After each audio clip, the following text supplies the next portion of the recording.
I naturally learned like all these skills that I later realized were like marketing and how to get attention. I was a neglected kid. Be like, oh, that Reese guy, I don't know, man, he's acting black again. Yeah, he's acting black just again. Just because I listen to hip hop or I use certain vernacular. Yeah.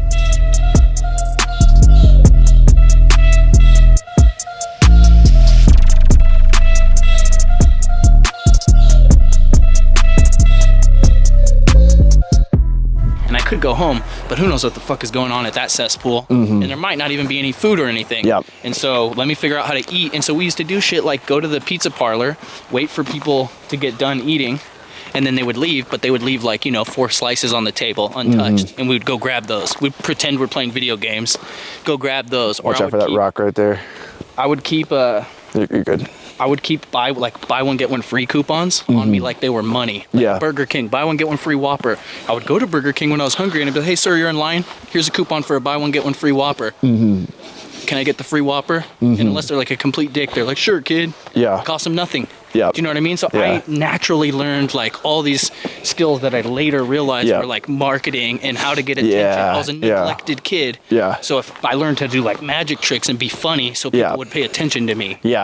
I think most kids learn to like work for someone else, like work for their parents, work for school, do their homework, all those things, and then they don't have the opportunity to post up in this rock for a second. Let's do it. It'll be easier. Versus like, I mean, I kind of believe that you can't really live in the world without being good at business. Like even if you work a job, you are like your own business, you know? Yeah, you have to sell yourself. Like there's no such thing as not being good, like not running a business. Like there's some type of business, there's some type of selling yourself, always. But I also remember too, in when I was a kid in elementary school, we used to have these programs where you would have to sell stuff to raise money for things, right? And back then the world was a little bit safer, or we were stupider, and they would do door to door. So they're literally teaching us to go door to door in elementary school. And I was neglected, so like my parents, like many nights, I'd go out on my own, canvassing neighborhoods door to door to sell whatever we were selling. And come home after dark, and my dad didn't even know where I was.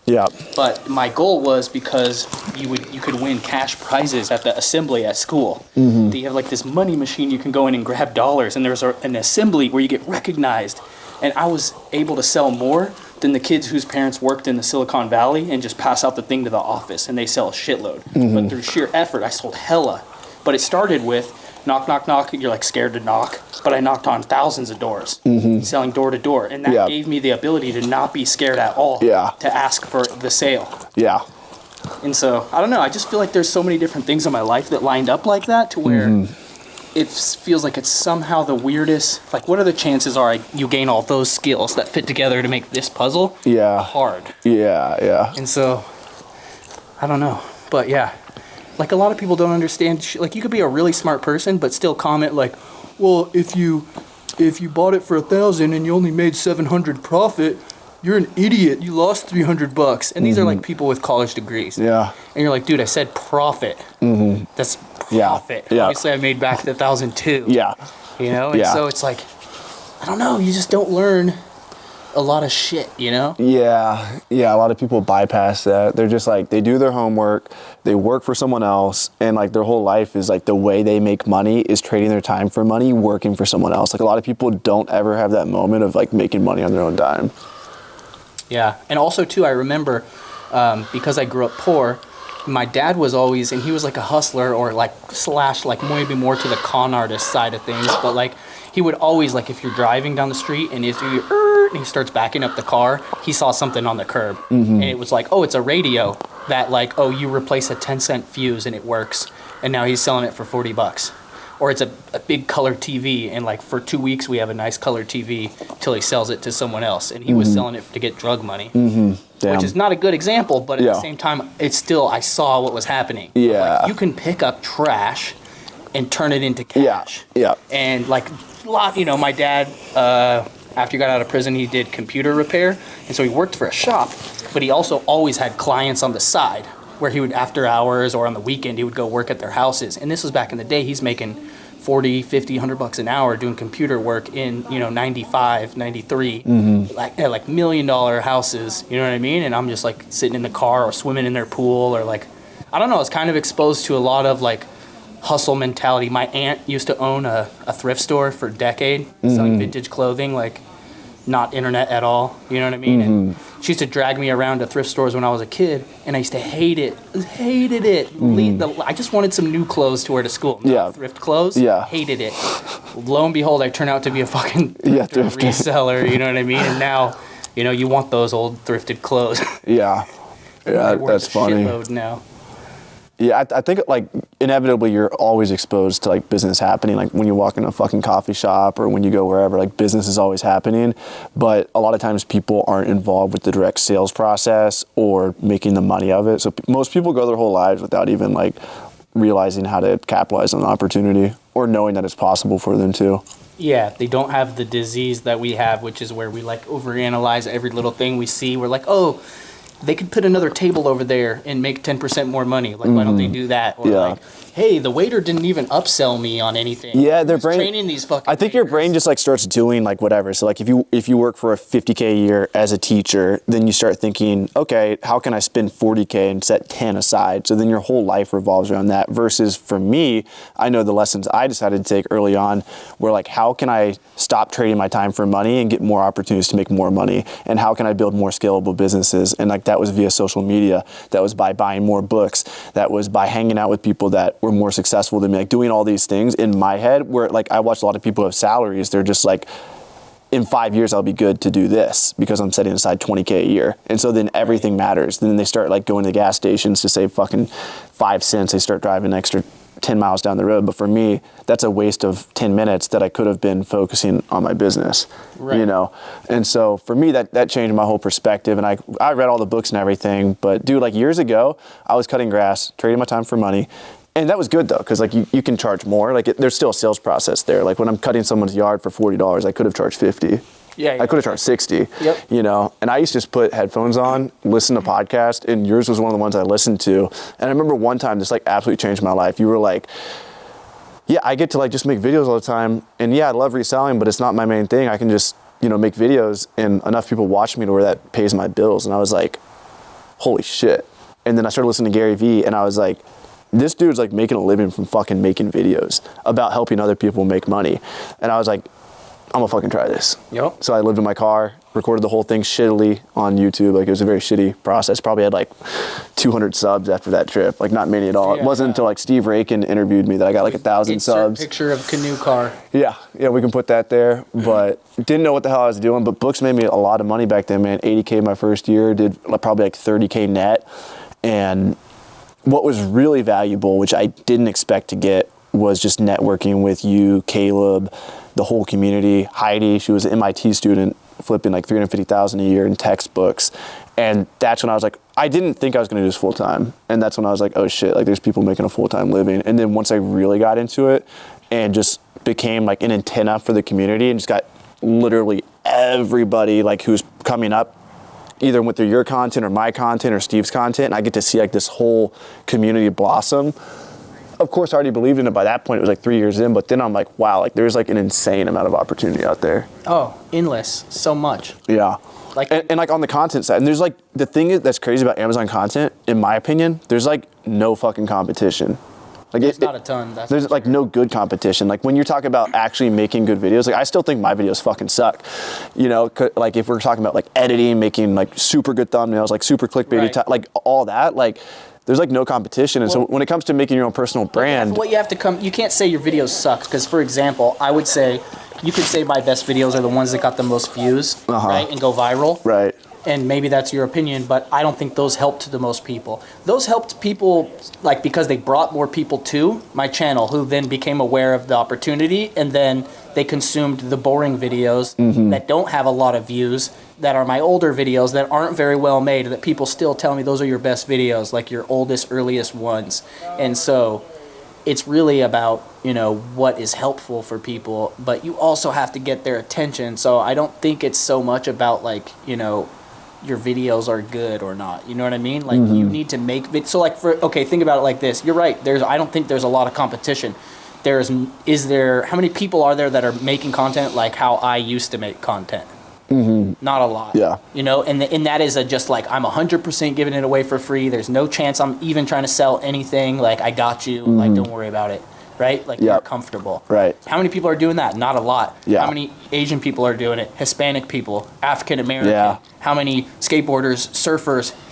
And then all the people that get good are trying to sell like a $5,000 program, and so then it becomes watered down in year one too, and so you don't trust them. But what I'm saying is, how many of these people are going to be like the true to the core person that will like actually suffer it out for like 2 years of serving the community before they bring some kind of offering? Yeah. But what to your point of saying there's no competition is like I know what works because I did it, and even there's no competition in doing it the way I did it. You know what I mean? Just like look at the way I did it and then think about like you could just be me but speak a different language or look a different way or be into a different thing or wear a suit and speak more proper. Yeah. And you'll reach a different audience. Yeah. Some people don't fuck with me because I say people don't fuck with me. Yeah. Do you know what I mean? Yeah. Like be like, oh, that Reese guy, I don't know, man, he's acting black again. Yeah, he's acting black again. Just because I listen to hip hop or I use certain vernacular. Yeah. You know what I mean? Well, it's like if you just look. But that's a thing you're gonna say. Like, guess what? Like, no offense or anything, but we probably don't. You know, man, yeah, exactly. Cool. Yeah, like, you want to polarize. You want to see the people around because otherwise it's soul sucking. Like you literally, I think that's the definition of selling your soul when you start doing something that doesn't align with you and your morals, and you're attracting people that also don't obviously align with you and your morals because you're doing things that don't align with yourself. To me, this is the definition of soul sucking. Is like, and it just happened recently. President Trump won the election. Shout out President Trump. That's the president, like it or not, whatever, right? But I would posted that like I was happy that he won and like whatever. I don't want to get any backlash, but. You will now. But anyways, what I'm saying is that like the amount of people that you could literally just say like congratulations President Trump and then people are like I'm unfollowing you. Blah blah blah. Like I followed you for years. I can't take it. I'm out. And then I'm like, wait a minute. You followed me for years with what kind of like adoration and value? Like a very low amount because one little thing I farted one day and you were like, I'm out of here. Yeah. You know what I mean? And I'm like, what? Like I would hope that even if you don't agree with me or my religion or whatever, that you appreciate what I've done. Like, you know what I mean? Like, well, they look at it the same way. Like it's a violation of their values. Like they don't to be real. Like the reason why most people don't like Trump is because they have X, Y, Z values being violated. Whether it's like homophobia, racism, whatever, whether or not it's true, those are usually the things they associate with them. And so by you saying that, all those values of theirs are being violated. So then they're like, I can't fuck with this person. I think it's shallow-minded too. Exactly. That's like such a more broad, in-depth conversation, and everybody. That's why I actually have empathy for those people when they come to me. Like even I've members of my family on both sides, and like sometimes it gets really heated. I'm just like they're just like protecting their values right now, and they don't obviously see the way I see things. Like the whole abortion issue, whether it's a whole values argument, but it comes down to the fact of when you determine what is life, you know, and like you can almost deduce every single argument down to that. If you want to get really real, like I don't even really know where I stand so much on abortion because I'm like in the middle, right? Like I believe in women's rights for that too,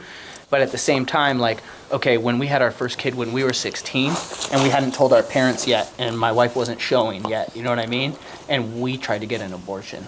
And we went to Planned Parenthood, but because it was like 2 weeks after 3 months, they wouldn't allow us. But if it was 2 weeks earlier and it was before 3 months, you didn't need parent permission and we could have got an abortion and no one would ever fucking known. Wow. But then my daughter Alyssa, who you met today, would have never been born. Me and Rosa might have not been together. Luna would have never been born. Plus all the people that my daughter has touched in her 24 years of life. Yeah. Do you know what I mean? Yeah. And so it's like, what's the answer? I don't fucking know, man. And then you see like how even just like serious and like real that fucking scenario you just said is. People attribute that when you say Trump or Kamala or whatever. Like for them, I had phone calls from both sides of like whoever voted for who, and they had like very strong moral arguments, and like each time I'm like, I hear you. Like this is like for me this was the election that like maybe I'm getting older, maybe it's something that happens when you get older, but I had friends reaching out to me like telling me to vote one way or the other, and that's never happened to me in my life. Right. Yeah. No, I think that's a thing that's lost in today's culture is like I hear you, but I disagree. Yeah. And we can still be friends and like, you know what I mean? And like, well, let's go in a heated debate about this. And I'm like, I would rather not right now. Yeah. Like, I'd rather just be your friend and not have a heated debate about that. Can you just respect my opinion? You know what I mean? It's like, yeah, obviously it's more important than sports, arguably less important than religion, but they're kind of all in the same category of like, let's just not argue over that. Yeah. And you know what I mean? Because the reality is like cool people are cool people regardless of what your beliefs are. I would like to believe that most people are good and don't actually wish harm on anybody. Like, you know, when a lot of people are like, Trump followers are racist, I'm like, wait a minute, I'm not racist. And so not all of them are, but like, yeah, I will admit with you, most of the actually racist people probably yeah. So, but, you know what I mean? It doesn't, I'm not like educated too much to be like, oh, that's a fallacy of this type or whatever. Yeah. It's definitely a fallacy of some fucking type. You know? Yeah, and so I guess my point was like there's no competition in my opinion out there because I know how much better I could be doing at YouTube, and I've been doing this for 6 years. Oh yeah. And so like even when it comes to selling books on Amazon or any Amazon business, like let's say wholesale, whatever, like on the surface, there's so much fucking competition. So many people are trying to get into Amazon, blah, blah, blah. So like at level 1, yes, there's a ton of competition. But if we go to level 6 or 7, like how many people are actively going to every fucking library in their city, trying to build backroom access, seeing if all the thrift stores have bulk books for sale, looking at all the different spaces available to process books, whether it's storage units, warehouses, whatever. How many people are actively building websites to go pick up books? Like once you get to that level, it's like probably 0.01% of people are actually doing that. And when we talk about creating content on Amazon or documenting your personal brand, like the content out there is so shitty. And then even if you look at the good content out there, the number of people who are actually getting their students results and making sure like they're not charging like a $5,000 program and actually following up and sending voice messages to all their following. Yep. Like how many people are doing that? 0.001%. And so from that perspective, like level 1, yes, a shit ton of competition, but level 7, 8, 9, virtually no competition. And that's like, for me, that gets me so excited because if you focus on one thing or you make a personal brand, which by the way, nobody can copy you on creating a personal brand because you're you, then like the level of competition is just like nil. It's nothing, you know?